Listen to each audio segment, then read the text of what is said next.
ici, dans le document, on explique que Prometheus collecte déjà des métriques de minicubes via CubeStatMetric.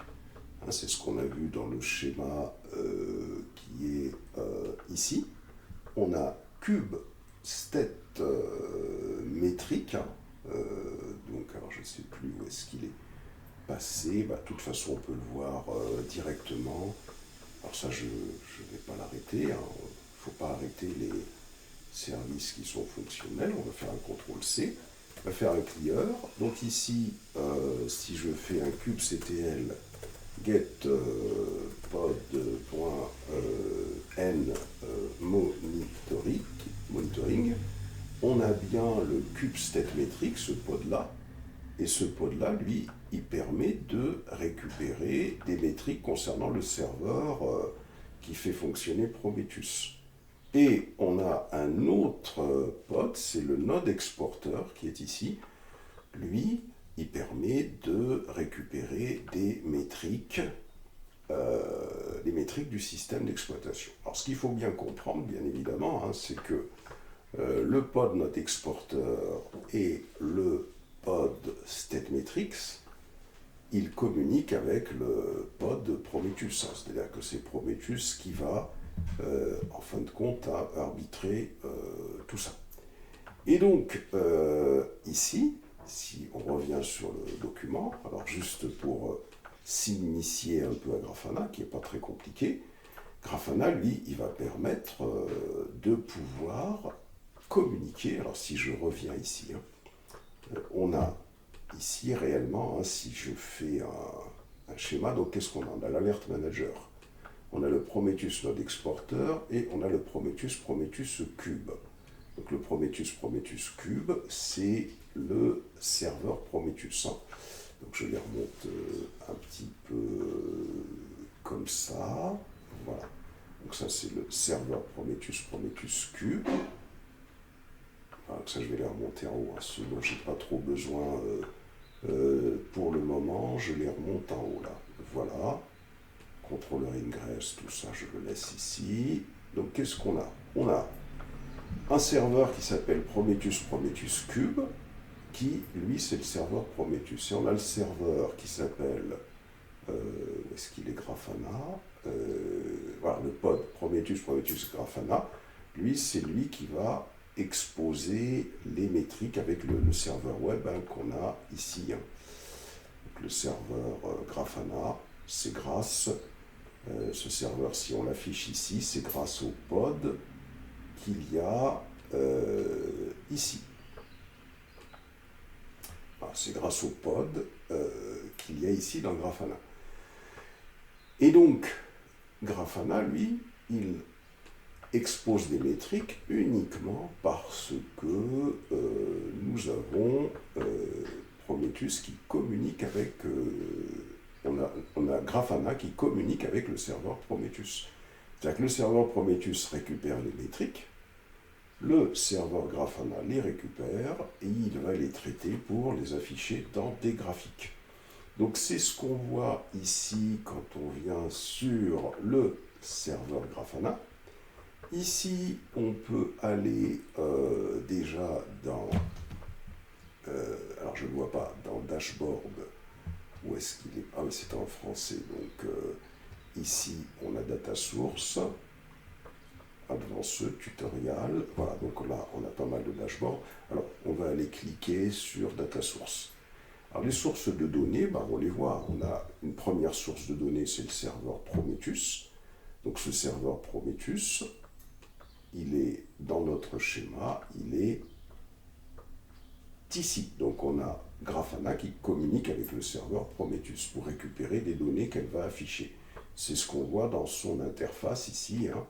Quand on a cliqué sur Data Source, on voit qu'une source de données, c'est Prometheus. Une autre source de données, c'est l'Alert Manager. Donc on voit que l'Alert Manager, c'est également une autre source de données. Ce qui veut dire que si on veut compléter notre schéma correctement, on a une autre source de données qui provient de l'Alert Manager. Ici. Alors, hop. Et ça va, bien sûr, ça va. Alors je vais faire ça. On va faire comme ça.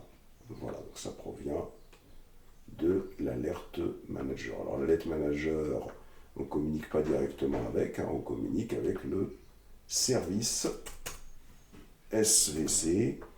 Et le service, lui, bien évidemment, il faut toujours raisonner comme ça.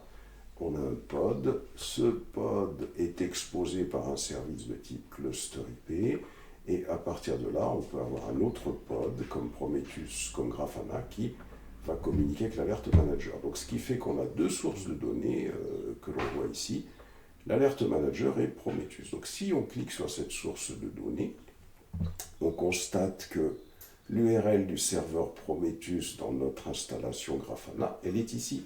C'est http://prometheus-cube-prometheus-prometheus. Alors, je n'ai pas toute la ligne, mais cette URL de serveur, elle est expliquée dans ce fichier. C'est http://prometheus-cube prometheus-prometheus.monitoring 90-90. Alors, d'où ça vient ça? C'est Prometheus-cube-prometheus-prometheus. Voyons d'où ça vient ce truc-là.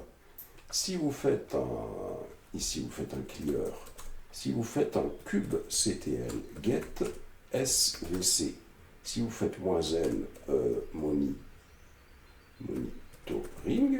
comme ça, on voit que le service de type cluster IP qui permet de pointer sur Prometheus, c'est Prometheus-cube-prometheus-prometheus. Ça, c'est le service. C'est le service. C'est-à-dire que si je reviens sur le schéma qui est ici, donc le service de type cluster IP qui est ici, réellement, il s'appelle comment? Il s'appelle, hop, on colle ici, il s'appelle comme ça. Vous voyez? Comme ça. Voilà. Voilà comment s'appelle ce service. Donc, c'est bien ce qui est mentionné ici, c'est-à-dire que pour accéder à Prometheus, il faut passer par son service qui s'appelle comme ça. Comme ce service est dans le space name monitoring, on ajoute l'extension .monitoring et il écoute sur le port 90-90. Donc vous voyez que cette URL-là, c'est ça qui permet, si je reviens sur le schéma, c'est ça qui permet à Grafana, ici, hop, c'est cette URL, oh là là là là, c'est cette URL, ici, là, je vais la mentionner ici, comme ça, hop, cette URL qui, on va la remonter ici, là peut-être, là, comme ça, hop, cette URL, vous voyez, donc on comprend mieux cette URL, puisque cette URL, on voit que on va avoir tout simplement l'URL qui est là, qui va correspondre au nom du service, le namespace de .90-90. Et on comprend comment Grafana va communiquer. Alors, c'est pas le service, là je dis n'importe quoi, c'est pas le service, c'est le pod. C'est à partir du pod, la communication ici. Puisque là, c'est vers le service. Hop, je fais ça ici, je recommence ici, hop. Et je valide. Voilà. Donc là, on communique directement avec ce service. Voilà à quoi ça sert. Et là, donc, si je reviens sur mon Prometheus, ici, il y a déjà des... vous voyez, quand je suis ici, donc là, il n'y a rien à faire puisque là, ça a été configuré. Mais si je clique sur Dashboard, tableau de bord, et si j'indique que ma source de données, c'est Prometheus 2.0, je clique sur Import ici, voilà. Et si vous cliquez sur Prometheus 2.0 Stack, vous avez déjà ici un premier tableau qui existe. Ça, c'est le premier point. Deuxième point, il y a quelque chose de très important que si je clique sur Dashboard ici, j'ai un ensemble de tableaux de bord qui sont déjà existants, qui ont déjà été mis en place, qui permettent de pouvoir suivre un certain nombre de choses. Par exemple, ici j'ai un tableau de bord qui s'appelle Node Exporter. Alors pour macOS, quand c'est le système, c'est macOS. Ici, Node Exporter pour les nodes. Et voilà, donc je vais avoir des informations concernant les nœuds du cluster Kubernetes. Si je reclique sur Dashboard encore, je veux avoir des informations sur le réseau du cluster. Je clique. Là, je n'ai aucune donnée parce que j'ai qu'une seule machine donc sur ce cluster. Si je veux avoir des informations sur les pods, dans le namespace, je clique. Là, j'ai toujours pas d'informations. Donc voilà. Donc il y a déjà plusieurs tableaux qui ont été mis en place et on peut en créer d'autres. Hein. C'est ce qui est indiqué dans la documentation, c'est-à-dire qu'on peut importer un dashboard Kubernetes. Alors pour importer un dashboard Kubernetes, il suffit de se rendre ici sur Google. On va tout simplement sur Google ici. Et là, il suffit de taper Grafana Dashboard. On tape Grafana Dashboard. Quand on tape Grafana Dashboard, on clique sur Grafana Dashboard, Grafana Labs. Et ici, je vais taper par exemple dans Search Dashboard. Je vais taper, alors on va essayer, est-ce que Minikube, ça fonctionne directement? Non.